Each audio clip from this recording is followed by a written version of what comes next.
Hey guys, it has officially been 6 months since we moved to Alaska, and today we want to share 5 things we didn't expect moving up here. If you're new here, my name is Emma Winters. I am a mom of 4 with the 5th on the way, and I create lifestyle and motherhood content here on YouTube, so if you like that kind of content, you can subscribe to the channel. This is my husband, Caleb. He's going to be the guest for today. And just for some context, I actually was born and raised here in Alaska, so lived 18 years here, and then moved away and lived in the States for a little bit, met this guy, got married, had some kids, and then moved up here. And you had never been to Alaska before you met me? No, not once. So your first time coming to Alaska would have been right before we got married in 2020, and what was like your experience? Flying here was my first time ever seeing mountains. And that was from the airplane, obviously. Mm-hmm. And I just cried. I was just like, this is absolutely incredible. I'd never been to Colorado, never been to Montana, anything like that. So it was just truly breathtaking. Yeah, he's an Ohio boy, so. Yeah, so I love farms. I love corn. I love the hills. I love the woods. He's my but hillbilly. Mountains, there's something so different about it. For sure. Although I grew up here, it is a completely different experience living here as a kid when you have, no concept. We didn't travel a whole lot when I was younger, so what I grew up with up here was just normal. When I moved to the States, I started to realize that there were some pretty big differences that I experienced in my childhood that other people didn't experience. So now that we are parents and adults and I've spent time away from Alaska, coming back, moving back, or for you, moving here for the first time, there were some things that really stood out to us that we just weren't anticipating.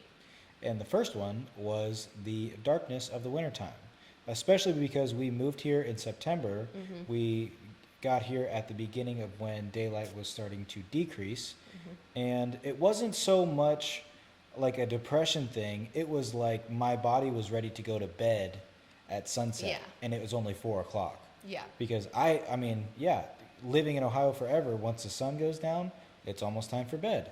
But here, when the sun comes up at 10:30 and it's going down at 4, my body timer still thinks I'm in Ohio and I actually feel ready for bed. Yeah. And it was just weird. I wouldn't say that I struggled with depression or anything this last winter, but I would say that my energy, I noticed a huge dip in my energy. It's pretty obvious to me now, but not as obvious in the moment, that it was because of the darkness. So it's a gradual thing. It's not like you wake up one day and the sun is going down at 4. You're slowly losing daylight until it hits winter solstice, which is December 21st. And then that's the darkest day of the year. And where we live in South Central Alaska, the shortest day of the year is about 5 hours. So, that's pretty rough. Number 2 on things we didn't expect is the workforce, which you can speak to. Yeah, it was, I didn't realize how dramatically seasonal construction specifically is. With there being about a 20-degree difference between Ohio and Alaska, Ohio will hit 90 in the summer, Alaska will hit 70. Ohio will hit 0 in the winter, Alaska will hit -20 for Wasilla and Anchorage where we are. With temperatures like that, there is no excavating. There is no pouring concrete. There is, some framing, but your air guns don't work. Your compressors, so many tools don't even function when it's -20. I did not realize that industries, trades actually stop for the season, but there is so much demand in the summer that they are swamped in the summer, make all their money in the summer, and they don't actually have to do a whole lot in the wintertime just because their workload was so full in the summertime. Number 3 is the challenge of having little kids in the winter. So for those of you that don't know, we have a 16-year-old, we have a 2-year-old, and we have 2 1-year-olds. So we have 3 under 3. Before we moved up here, and we were excited about moving up here, we would actually watch a lot of YouTubers and people that lived up here that were making content. And we would watch them going on these adventures. One of our favorite YouTubers to watch is the Outdoor Boys. And so we'd watch him go on all these cool adventures and take his kids. And we were like, oh my gosh, we can't wait to take the kids to do that. And he does a lot of things in the winter as well with his family.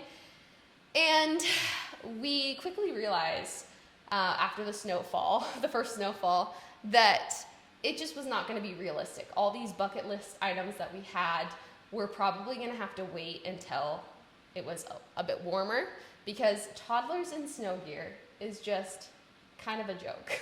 They're too little. Yeah, they're too little, and it's so much work to get them dressed, get them out there, and then they just get so frustrated in their snow gear that it's really not that fun for them. So they only last 15 to 20 minutes. They have so many layers on, they're stiff as a board. Yeah, they can't They even fall down walk. in the snow, they're upset, they can't even get up.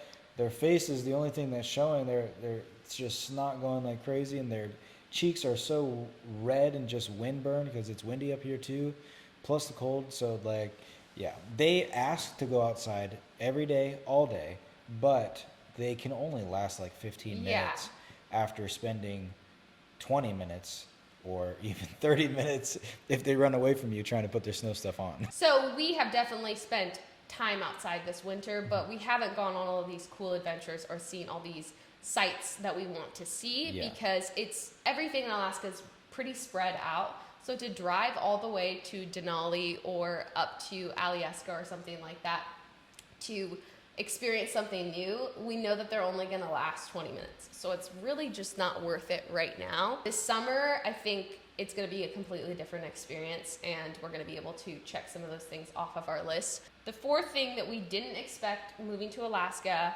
was the cost of living, which we kind of did expect. This is one where it's like, we did, but we didn't. So there are some things that you can research, and I have family up here, so we asked around, and certain things we were able to get answers on, like rent or housing. What's the average cost? And for context, when we lived in Ohio, we lived in a very small town, and we had really cheap rent too. And our rent up here is double what we paid, actually over double what we paid in Ohio. Yeah. So that's something that we could, research before we got up here, but there are a lot of things that you just don't know the answer to. So how much is your electricity going to be, or natural gas, or groceries? All of those things you can't really have a definite answer until you're up here. So for our family, for groceries, our budget has gone up at least $500 a month. More. Yeah, than what it was in Ohio. Yeah. There's not a lot of agriculture up here. There's not a lot of farmers.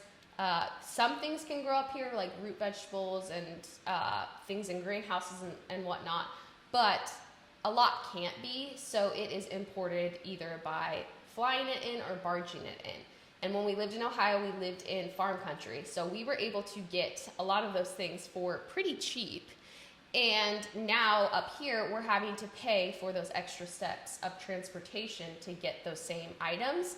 And you feel that, like that definitely adds up quickly. But the nice thing up here is you are able to get tags and go shoot a moose or go fishing. And if you're a resident up here and you've been a resident for a year, you're allowed to do something called dip net fishing, where you literally just go out to the river or the ocean and you take a net and you scoop up salmon. So for dip netting, your limit is 25 per householder, which is, let's just say the dad can have a limit of 25 salmon to dip net plus 10 salmon per member of the house for the year.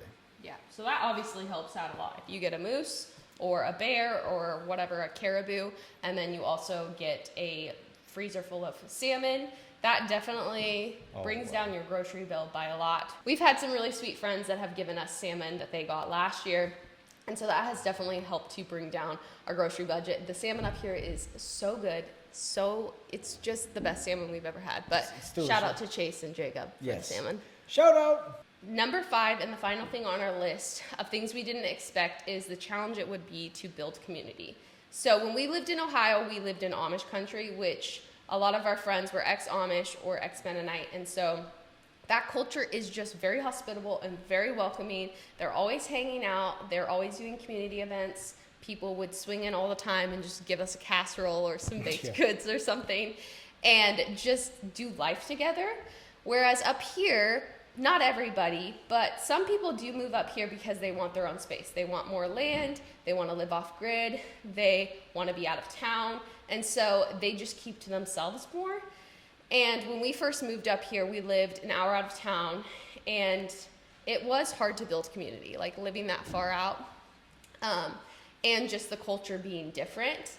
when we moved into town, we realized, oh, it would actually be so easy just to not build community.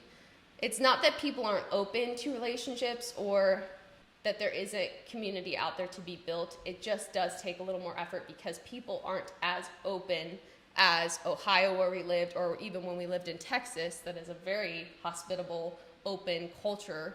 I think the biggest difference was in Ohio, we were being invited so many times a week for dinner. They'll eat dinner with each other 2 and 3 times a week.